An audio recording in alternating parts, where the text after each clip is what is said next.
In the early 20th century, Tulsa, Oklahoma was home to one of the most prosperous African-American communities in the United States.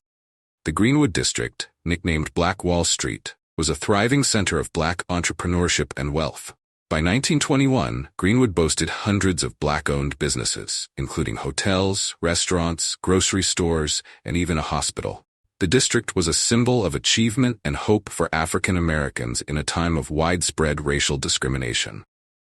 On May 30, 1921, a young black man named Dick Rowland was accused of assaulting a white woman in an elevator. Though the details were unclear, the accusation sparked tensions in the racially divided city. The next day, a large group of armed white men gathered outside the courthouse where Rowland was being held. Fearing a lynching, a group of armed black men arrived to protect him. Shots were fired, and the situation quickly escalated into a full-scale riot. Over the next 18 hours, white mobs, some deputized by local law enforcement, attacked the Greenwood District. They looted and burned businesses and homes and shot at residents. The violence was even more devastating as some attackers dropped firebombs from airplanes.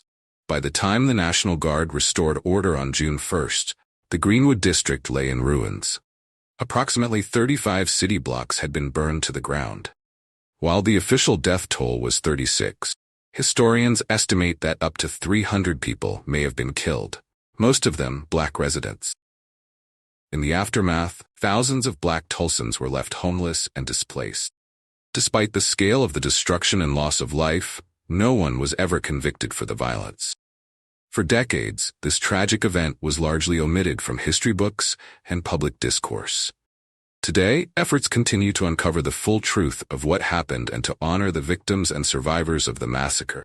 The Tulsa Race Massacre stands as a stark reminder of the destructive power of racial hatred and the resilience of communities in the face of unthinkable violence. The story of Black Wall Street, its rise, destruction, and the ongoing journey towards recognition and reconciliation, remains an essential chapter in American history that must never be forgotten.